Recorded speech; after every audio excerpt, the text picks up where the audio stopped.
亲爱的朋友们，欢迎来到微光夜读。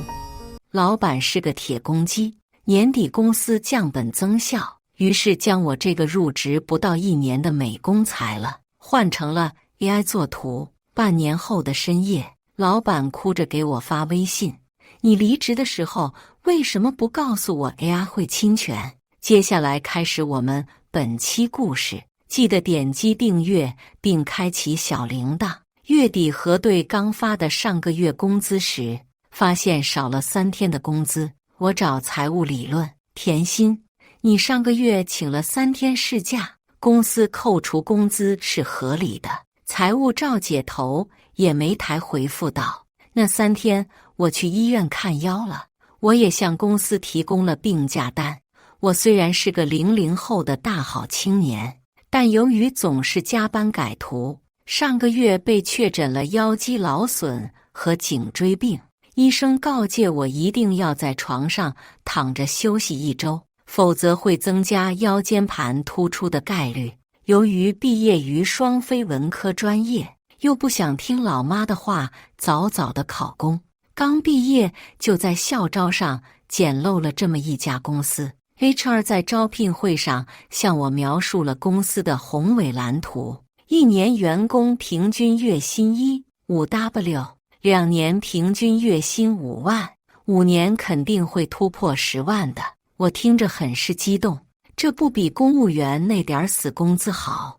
我看了一眼岗位招聘需求，正好与我平时追星剪辑物料那点技能不谋而合，兴冲冲来到这家规模不到50人的电商公司，还是夫妻档，准备撸起袖子大展拳脚呢。医生正准备开5天病假单时，我想到公司新产品下周就要上线，叮嘱医生改为3天。医生摇了摇头，身体是革命的本钱啊。公司手册上写明，请假就医的时间之前需要向公司报备，否则视为事假处理。甜心，你递交病假单的时候已经是工作日当天的17点了，因为你旷工造成的损失，公司没找你赔偿就已经足够仁慈了，你还有脸来问为什么没有按照病假对待？赵姐一脸鄙夷。赵姐是公司出了名的铁公鸡，公司所有的预算都要经过她的多次审批才能通过。她和老板是夫妻，把握着全公司的经济命脉。我知道今天没有合理的解释是拿不到工资的。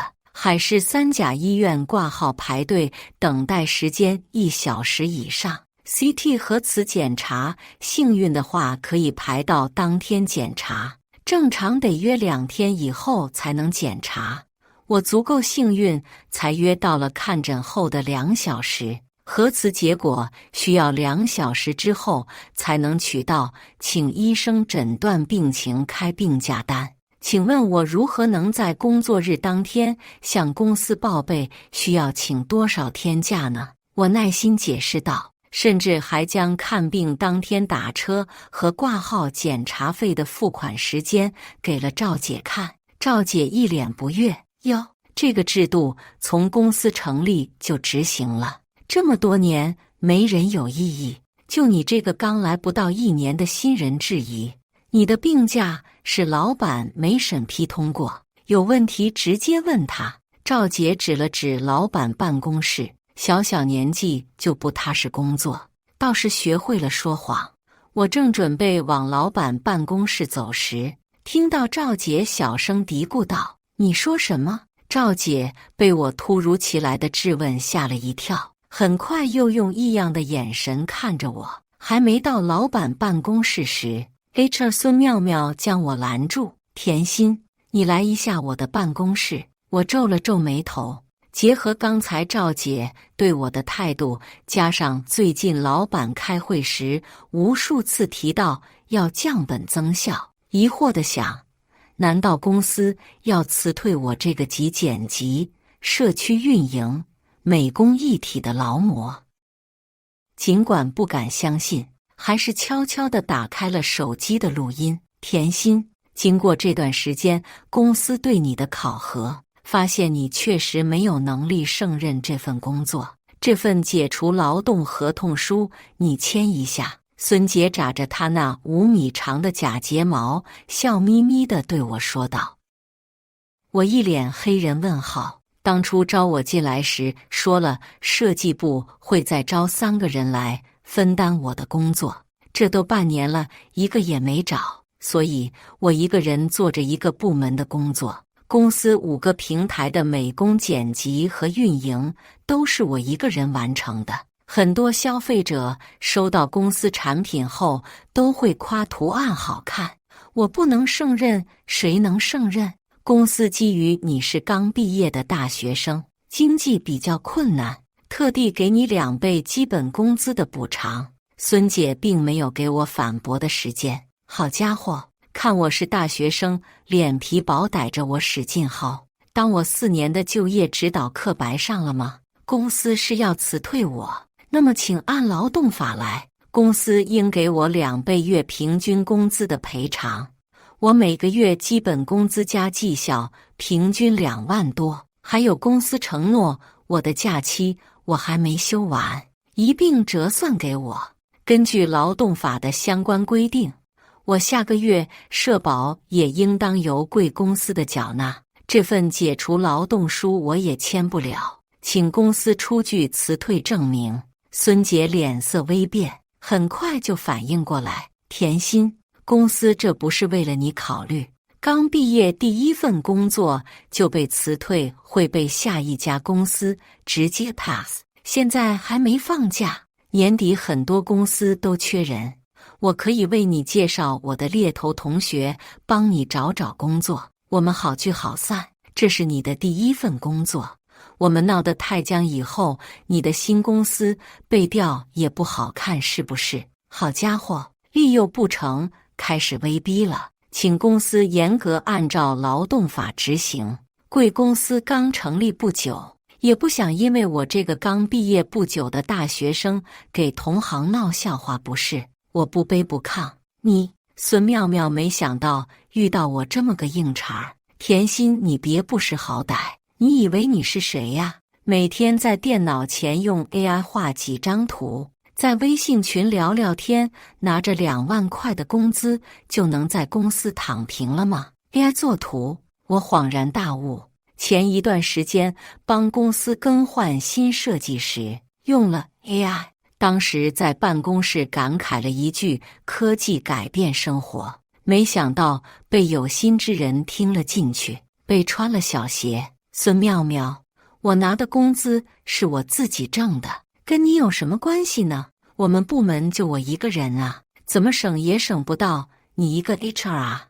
你为什么这么激动呢？孙妙妙被我一句话堵得哑口无言。你不同意的话，就只能去劳动仲裁了。但是你要想清楚，你的仲裁金额并不高，仲裁战线很久，还会在档案留下污点。孙妙妙不知从哪复制的话术，还污点，我不会签的。辞退我请按照劳动法的要求。见我态度坚决，孙妙妙便也不再说什么。回到工位上时，发现所有账号的权限被收回，手机上提示被踢出公司群，就连办公电脑也不翼而飞。我笑了笑，这是觉得我一个刚毕业的大学生脸皮薄，被逼到这份上会主动提离职吗？我打开手机，向老板以及 HR 孙妙妙发送要求提供劳动合同中承诺的工作条件，并安排工作，若7日内未提供，根据劳动法第38条，我将向公司提出被迫离职的微信以及邮件。孙妙妙看到消息后从办公室冲出来，甜心，你的脸皮怎么这么厚？连工位都没有，还好意思赖在这儿不走？这一吼引得其他部门同事的皱眉。我现在就将进公司的权限取消，如果你今天签了解除劳动合同书，我们就好聚好散。我淡淡的看了他一眼，默默地确认了手机的录音是否还在开着。第2天上班时，我果然连公司的门都进不去了，拿起手机录制门禁卡失效的视频，将所有材料整理完毕后，打了劳动监察大队的电话。销售部门小何替我送私人物品时一脸不悦。公司新来了个美工，据说是孙妙妙的表妹，第一天就指挥我给她倒茶。孙妙妙是谁呀？赵姐没在公司，就把自己当老板娘了。我笑了笑，以前公司就有传孙妙妙和老板的风言风语，开除我大概是孙妙妙向老板吹了耳边风了。赵姐也是抠门，我出来时她仔仔细细地检查了好几遍纸箱，就这几本书和笔记本，有啥好检查的？甜心啊，以后去了新公司发展好了，可别忘了我呀。那是肯定的，我热烈地应承道。我终于有时间给自己放个假了。我将被辞退的事儿告诉老妈，本以为会遭到老妈的痛批，没想到老妈转来1万元，就当给自己放个假，好好休息一下。眼泪不经意间流下来，回家将所有的录音材料、微信记录、工资流水、劳动合同整理好后，买了张去冰雪大世界的票。旅游期间，有个陌生人通过孙妙妙的名片推荐功能加我，我将微信头像截图发给小何，就是她，孙妙妙的表妹，连基本的 Excel 都不会，这几天被同事笑惨了，我笑死。孙妙妙这个蠢货，不会觉得只要是个人就可以给 AI 喂图片吐点新图出来吧？哦不，看起来连喂 AI 都不会。孙妙妙不停地给我打微信电话，甜心，你不交接工作就没法拿到离职补偿。我通通无视。我从哈尔滨回来的第2天晚上，赵姐给我发了条微信，没有了之前的嚣张。甜心，明天到公司来领一下赔偿金。赵姐见到我时一脸谄媚，甜心啊，有话好好说，怎么举报到监察大队呢？你撤诉，我立马让孙妙妙给你开离职证明。我希望今天可以拿到公司的赔偿金。一边的孙妙妙还想说什么，赵姐拦住她，随后她从财务室中拿出一编织袋的硬币，连孙妙妙这个绿茶都惊呆了。你的赔偿金，我连夜兑换给你了，你清点一下。我看着编织袋中1块5毛1毛的硬币，惊呆了。赵姐得意地看着我，笃定我会拒收。您确定这是您昨天跑了好几家银行特地兑换出来的？没错。赵姐一脸自豪。要不您再考虑一遍，裁判文书网可是有相似案例的判决，您再仔细考虑一下。趁着赵姐百度的时刻，我将地上编织袋的硬币拍照发了朋友圈，同事们个个义愤填膺，丝毫不在意老板等人也可以看到我的朋友圈。我正在编辑同城抖音时，老板徐磊走出来，呵斥了赵姐愚蠢的行为。赔偿金到账后，我向孙妙妙要了一张交接单。孙妙妙一脸不屑，一个用AI画图的工作有什么可交接的？请签字确认。一切签好后，赵姐立马变了脸。现在的00后啊，一点良心都没有。公司花钱养你半年，一点回报没看见，反倒是当起了白眼狼。我正准备离开时，孙妙妙拦住了我。你得教会公司新员工怎么用你电脑这些软件。我简直想笑，拿着手里的交接单在他眼前晃了晃。我没义务，不过我现在很闲，如果贵公司愿意聘请我，我也不介意。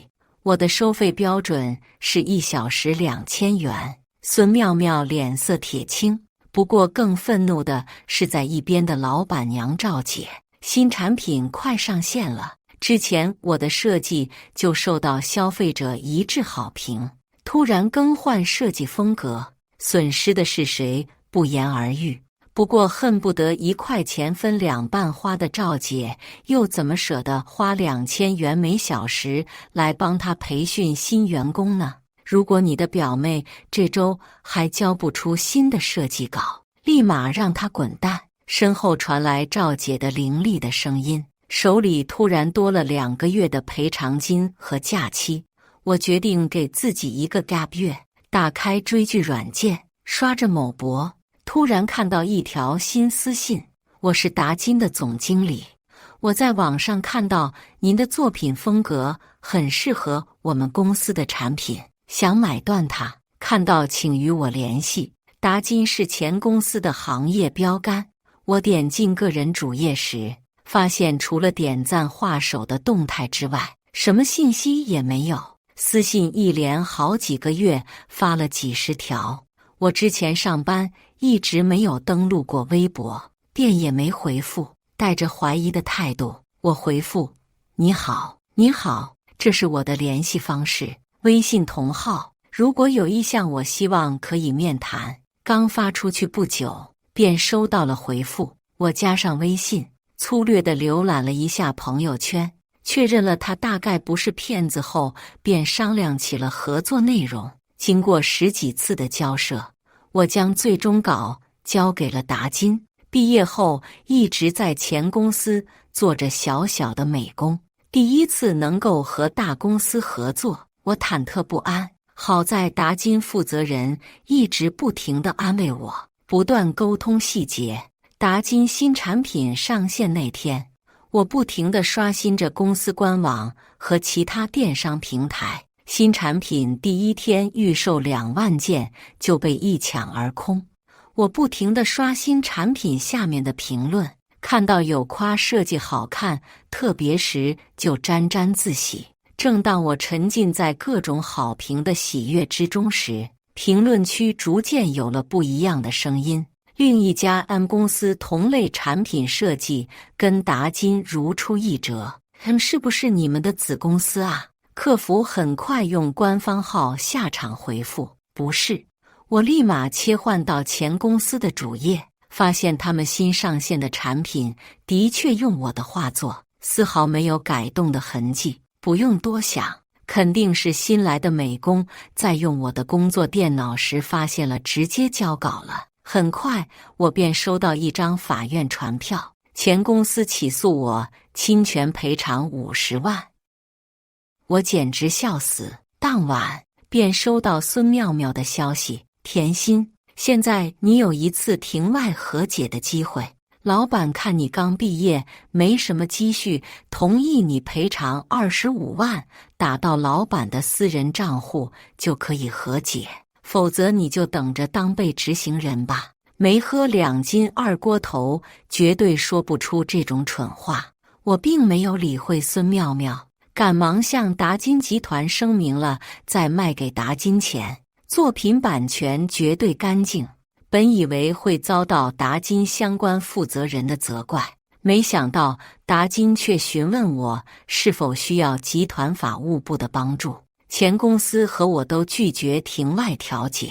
开庭那天，本来只有老板和孙妙妙在场，没想到在开庭前10分钟，赵姐风尘仆仆地赶来，孙妙妙脸上的笑容少了一半。其实是我将孙妙妙发给我的微信截图发给了赵姐。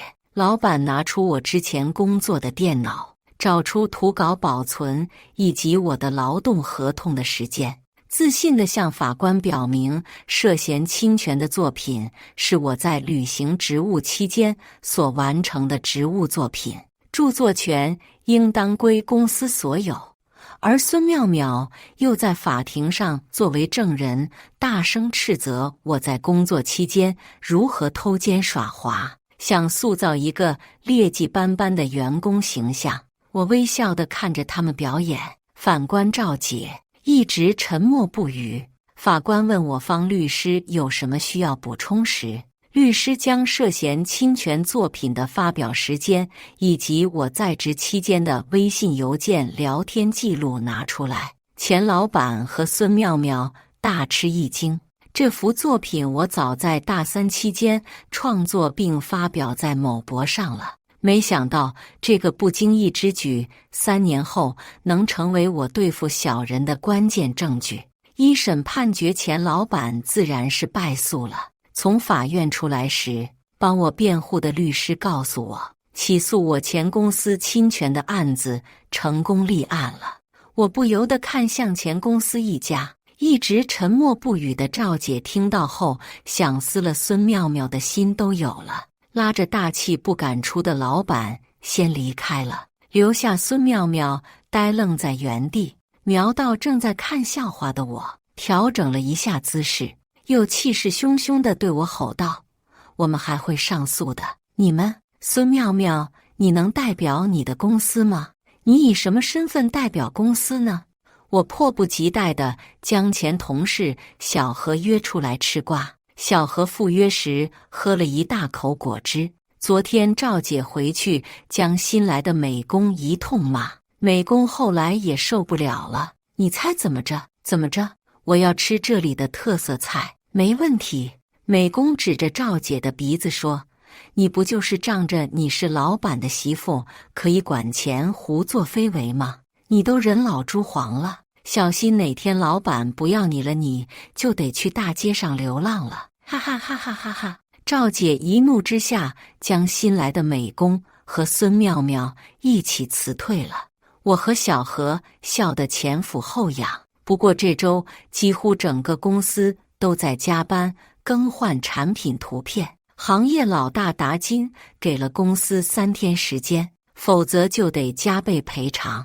活该！我暗自嘲笑。酒足饭饱，我和小何道别后，便收到了赵姐的微信：“甜心，你刚离职就从事同类行业相同的工作，违反了竞业协议，我要起诉你。”本以为只有孙妙妙一个蠢货，没想到精明的财务老板娘也如此蠢笨不堪。我还没来得及回复，又收到一条：“如果你回来将原来没有完成的作品完成，我可以考虑不起诉你。”绕了这么一大圈，终于说到正事儿了。我回：“我的报价是20万一幅。”很快，微信电话打来：“甜心，你真是狮子大开口啊！你的把柄还在我手里，我再给你2天的时间考虑，否则我告得你倾家荡产。首先，我并未签过任何竞业禁止协议；其次，我被贵公司辞退后，也未收到任何竞业禁止补偿。当然，起诉我是你的权利。最后，没有20万，请不要来打扰我，或者你可以使用该作画呀。”我轻蔑说道。电话对面的赵姐似乎不敢相信，以前在公司勤勤恳恳、唯唯诺诺、一心扑在工作上，刚毕业的大学生，不到1年时间变化如此之大。是啊，刚毕业时经济窘迫，尤其是对于我这种没有背景、没有学历光环的双非本科毕业生来说，我们将公司视作再生父母，懵懵懂懂地听着公司画饼。公司以为找到更便宜、更合适的劳动力时，便可以随意弃之。可是所有的公司制度、规章的制定都不能逃过法律。我果断挂掉电话。小何在微信告诉我，赵姐在办公室和老板发生了分歧，大吵了一架，差点打起来。前老板和几位销售经理一致同意要买我未完成的作品，而老板娘不同意。当初是你告诉我孙妙妙那个贱人可以请到更便宜的美工，我才答应换掉甜心，现在却要花这么多钱去买甜心的设计。徐磊，你脑子坏掉了吧？赵姐含恨说道。你也是公司的一员，这个方案你也答应了，现在出事儿，怎么就把所有的责任推给我？市场部的反馈你也看到了，消费者更喜欢甜心的设计风格。再说，现在达金也在用甜心的作品，我们的规模没有达金大，成本也控制不下来，消费者一旦发现有更便宜的产品可以替代，那时便是我们的死期，姜还是老的辣。徐磊一言中的，赵姐握紧了拳头，抿了抿嘴。为了公司的发展前途，只能同意了前老板徐磊的方案。小何在微信提前告诉了我这个消息，祝福我日进斗金。我给他发了个大大的红包，祝他新年快乐。徐磊夫妻来找我制定合同细节时，出乎意料的和谐，我也收敛了剑拔弩张的气势。谁会跟钱过不去呢？流程很顺畅，不过我提了个付5万块定金的要求。赵姐还在犹豫时，徐磊爽快地答应了。交稿日定在春节假期之后。为了尽快完稿，整个春节假期我将自己关在房间内，一门心思扑在创作上。奇怪的是，与我对接的前老板徐磊一开始还能及时回复我的微信，后来2、3天回复一次，近期更是1周都没有消息。赵姐也是，起初以为是春节假期不方便回复，可是假期结束也并未有任何回复。我不得已求助小何：“你的设计不是早就上线了吗？”小何疑惑道。我更惊讶，立马打开前公司的网站，一股浓郁的 AI 风创作扑面而来。我不解，既然使用 AI 作品，为何还高价买我的作品呢？假期结束后，我妈看着在家发呆的我，对我欲言又止。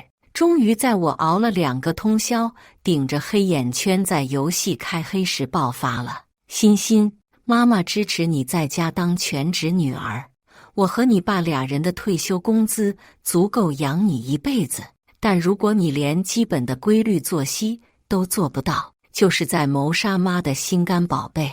我妈一改往常好脾气，严肃地告诉我。我关掉电脑，从椅子上站起来，眼前一黑，晕倒在桌子前。意识没消失前，听到我妈大吼一声。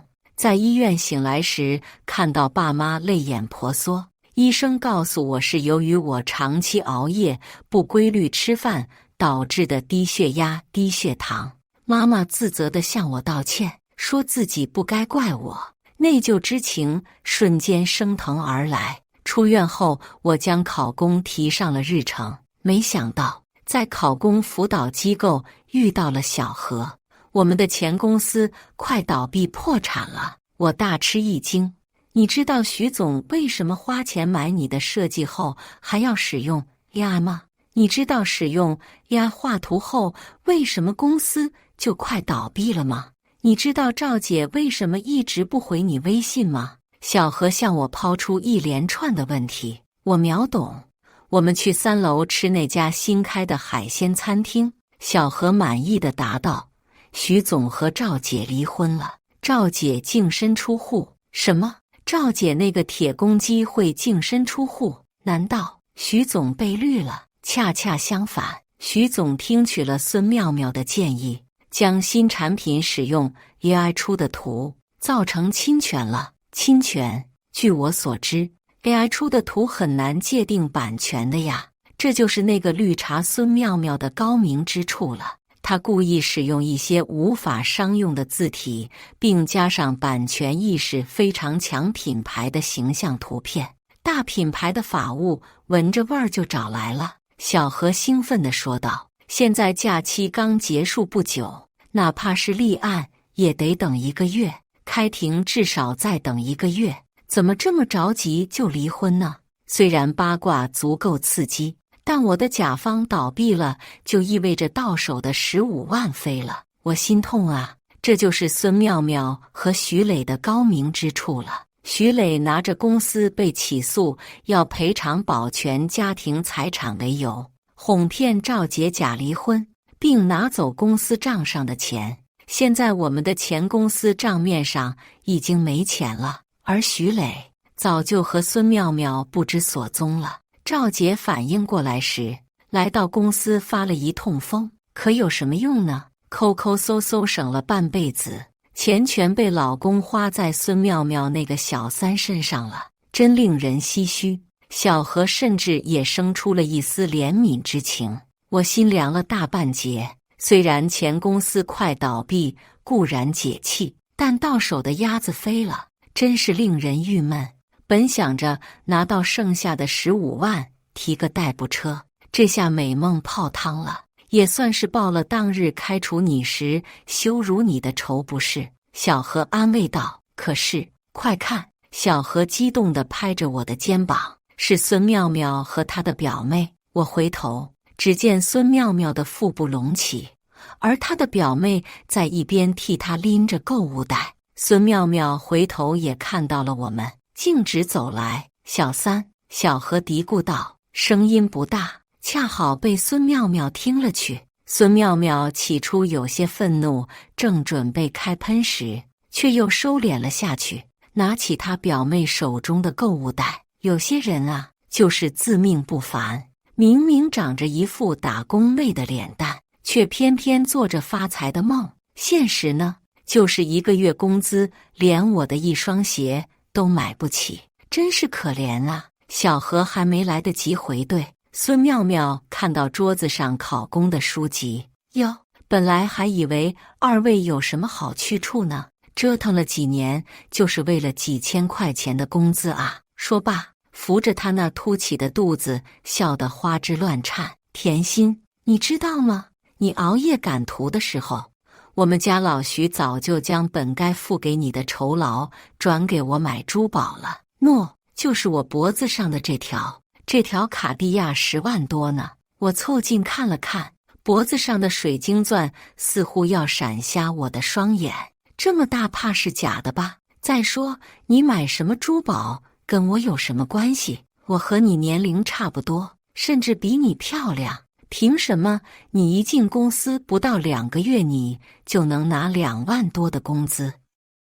小何，你也是，你们俩都是我招进公司的，长相都一般，凭什么工资却比我高几倍？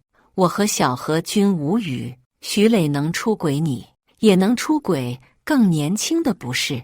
我装作不经意间看向孙妙妙的表妹，妹妹这么年轻，长得比你表姐漂亮多了，怎么大好的年纪在外面瞎晃悠啊？让你姐夫给你找个稳定的工作呀！孙妙妙秒懂我的意思，气得叉起了腰。你根本不知道老徐有多爱我，老女人一给他转账，他就转给我。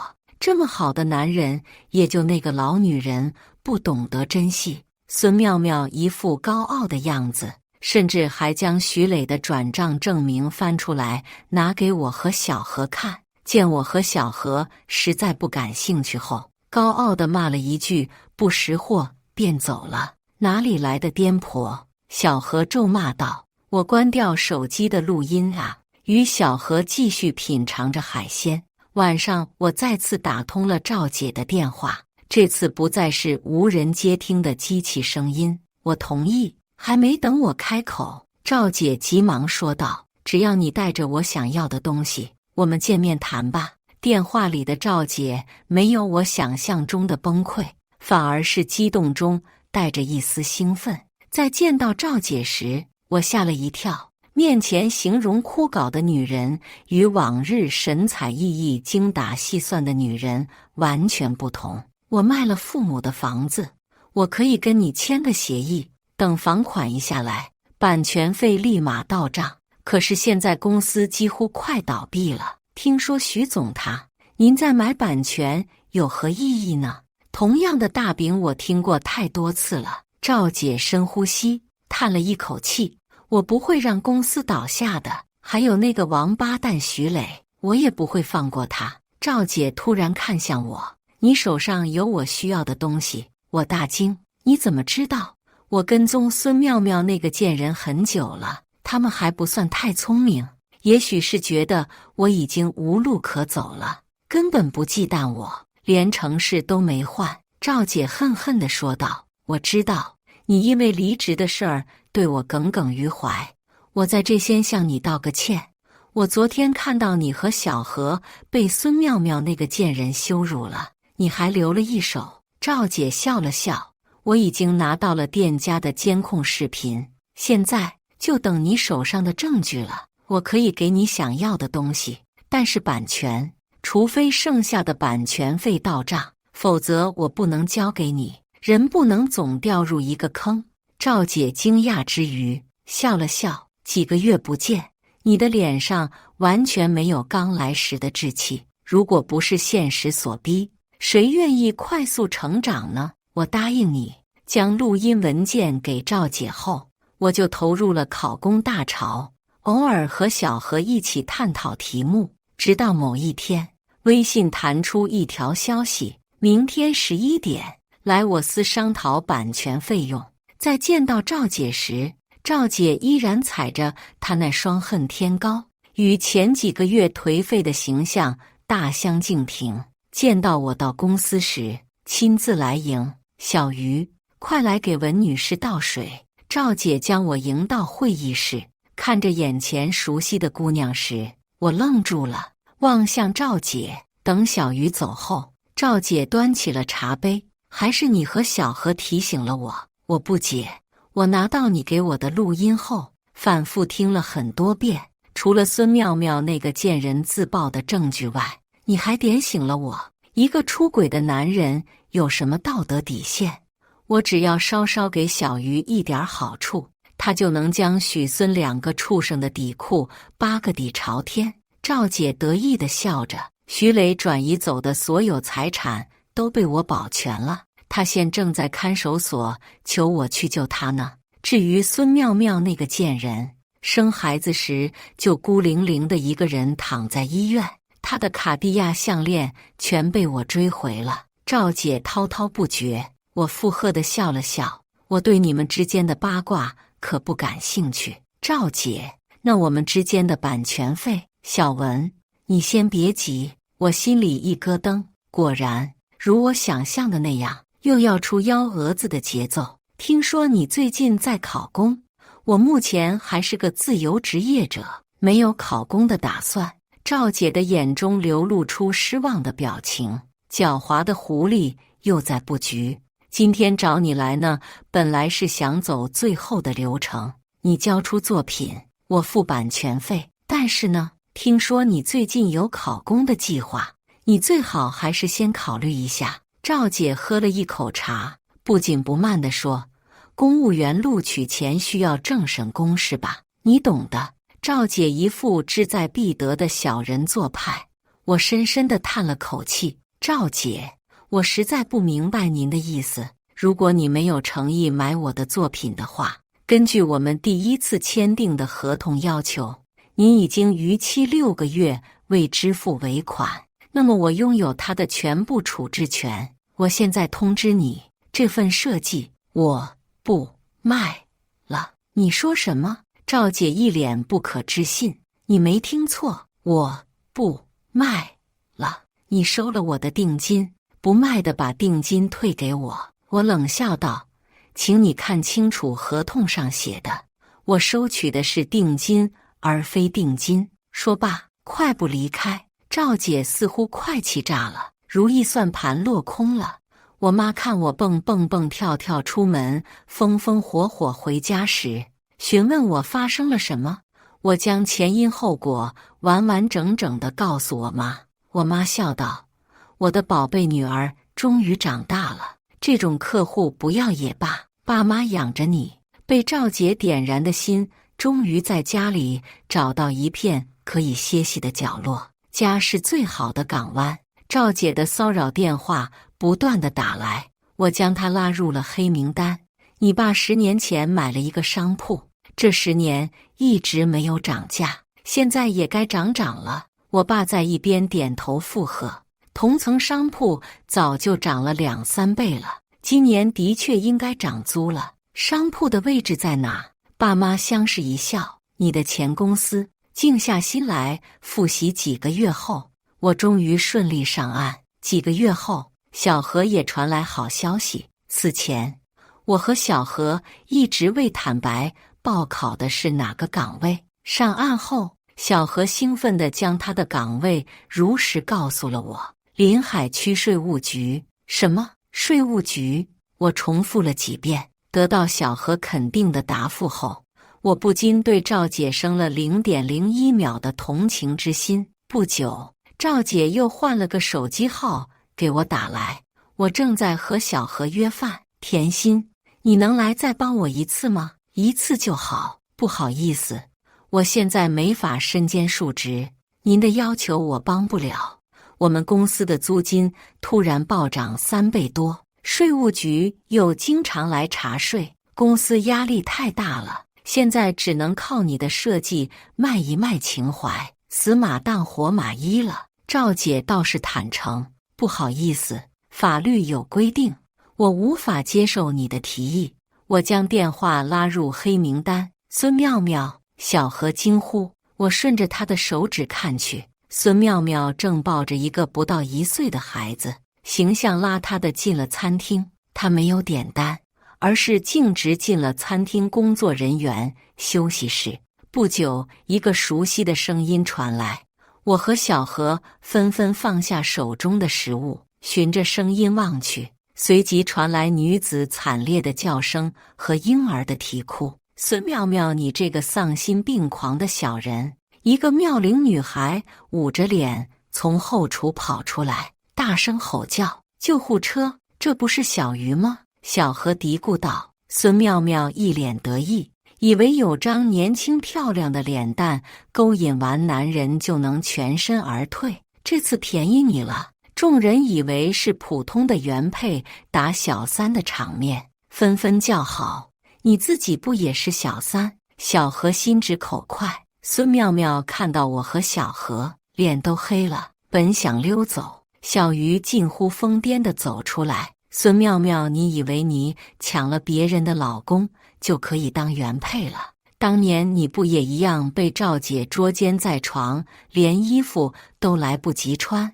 看热闹的群众举着手机直播这场大戏，姐妹俩互撕的场面登了好几天热搜。我在饭桌上吃瓜，吃得不亦乐乎。我妈一直追着我，苦口婆心地劝我吃饭不要玩手机，下个季度的房租你去催。我妈见我一直不搭理她，没好气地说道：好嘞。到了公司后，只有寥寥几位搬运工和1名仓管，这事破产清算了。真是天道好轮回，苍天饶过谁？感谢大家的观看，本期故事精彩吗？欢迎大家在下方评论区吐槽。如果你喜欢这类故事，记得点击订阅微光夜读，并分享给更多的人，这会对我帮助很大。再次感谢大家的观看。